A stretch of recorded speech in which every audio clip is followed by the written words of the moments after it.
धामनोद में आगजनी की घटना से भड़का आक्रोश। व्यापारी व नागरिक पहुंचे थाने व नगर परिषद धामनोद थाना क्षेत्र में बीती रात एक व्यापारी की दुकान में भीषण आग लगने से लाखों रुपए का नुकसान हो गया। नगर में फायर ब्रिगेड की सुविधा नहीं होने के कारण आग पर समय रहते काबू नहीं पाया जा सका, जिससे व्यापारी व आम नागरिकों में भारी आक्रोश फैल गया। आक्रोशित व्यापारी व नगरवासी बड़ी संख्या में धामनोद थाने पहुंचे, जिसके बाद नगर परिषद कार्यालय में भी विरोध दर्ज कराया गया। मौके पर सीएमओ माया मंडलोई, एसडीओपी मोनिका सिंह, थाना प्रभारी प्रवीण ठाकरे व राजस्व विभाग के अधिकारी कृष्णा पटेल उपस्थित रहे। लगभग 2 घंटे चली बैठक में नगर में फायर ब्रिगेड की न उपलब्धता को लेकर चर्चा हुई। अंत में समाजजनों की आर्थिक सहायता से स्थायी रूप से पुरानी फायर वाहन की व्यवस्था करने पर सहमति बनी। नगरवासियों ने प्रशासन से स्थायी फायर ब्रिगेड की शीघ्र व्यवस्था करने की मांग की, ताकि भविष्य में इस तरह की घटनाओं से बचा जा सके। सर, आज अभी सब आप लोग नगर परिषद में किस कारण से आए हैं?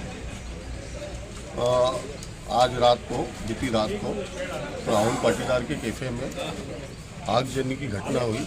उसके पहले लंबे समय से नगर में फायर नहीं होने के कारण एक गरीब का झोपड़ा भी जला था, जिसके जन सहयोग से नगर ने उसके मकान बनवाने की, उसके राशन की सबकी व्यवस्था करी। लेकिन इन चीज़ों को बार बार नगर कब तक झेलता रहेगा?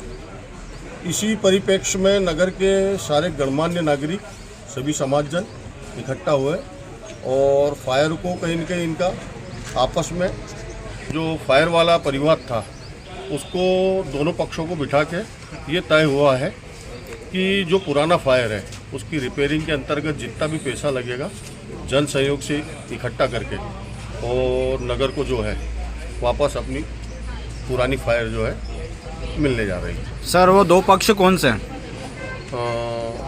2 पक्ष से मतलब माया दीदी से भी बात हुई और विष्णु भाई से भी बात हुई, सीएमओ मैडम से भी बात हुई और नगर पंचायत प्रतिनिधि विष्णु भाई अध्यक्ष से भी बात हुई। तो जो अब फायर जो पुराना जो एक्सीडेंट हुआ था उसी फायर को धामनोद नगर में वापस रिपेयर करके लाया जाएगा? जी। और धामनोद नगर में जैसे कि हर समस्या होती रहती है, तो हर बार नगर परिषद में क्या धामनोद की जनताएं वापस से फिर आएगी? देखो, ये बहुत ज्वलंत बड़ा विषय है, ज्वलंत मुद्दा है, फायर का है। लेकिन ईश्वर करे सबको सद्बुद्धि दे और नगर में चहुमुखी विकास हो। डिपार्टमेंटल क्या हो रहा है ये विषय नहीं है, शहर को फायर मिलना चाहिए। रोज घटनाएं हो रही है, तो हमारा मूल मकसद ये है कि सामूहिक रूप से पैसा इकट्ठा करके शहर को वापस। और रात में जिनकी शॉप पर आगजनी हुई थी उस मुद्दे पर क्या चर्चा हुई आपकी? अब बेचारे का उसका नुकसान हुआ। माननीय तहसीलदार साहब और टीआई साहब ने बोला है कि शासन का कोई क्लॉज होते हैं कंपनसेशन के, वो उसका पहले ये अध्ययन किया जाएगा कितना नुकसान हुआ और शासकीय स्तर पे जो मदद मिलेगी ऐसा आश्वासन प्रशासन के द्वारा मिला है। आपका नाम? मैं डॉक्टर मनोज नाहर। परिषद आना पड़ा। शहर में फायर ब्रिगेड नहीं है, इसी को लेकर जो मीटिंग थी आज वो आयोजित की गई, जिसके तहत नगर पालिका से सीएमओ मैडम और जो जनप्रतिनिधि हैं वो और अध्यक्ष पति महोदय और पुलिस प्रशासन, नायब तहसीलदार सभी उपस्थित हुए।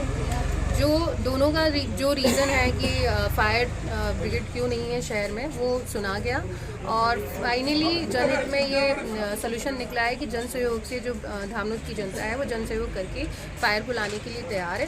उसी के तहत लास्ट में निर्णय लिया गया है कि जन सहयोग से जो राशि, जो रिपेयरिंग राशि है, जो पुराना फायर ब्रिगेड रिपेयर होने गया था, जो रिपेयरिंग राशि है वो दी जाएगी और उसके तहत जो नगर परिषद है उसको सुपुर्द किया जाएगा फायर ब्रिगेड। तो इस तरीके से शहर में फायर ब्रिगेड की सुविधा उपलब्ध की जाएगी। मैम, जो आगजनी देर रात को हुई थी वो 11 लाख रुपए या 15 लाख रुपए बता रहे हैं, उनका क्या होगा? इसमें हमने आगजनी का केस पंजीबद्ध कर लिया है और इसमें हमने नायब तहसीलदार साहब से भी बात की है। उन्होंने भी अभी पंचनामा बनकर जो भी आर्थिक सहायता डिपार्टमेंट के थ्रू उनको मिल सकती है वो प्रोवाइड करवाई जाएगी। जी मैम, आपका शुभ नाम? मैं एसडीओपी धामनोद मोनिका सिंह।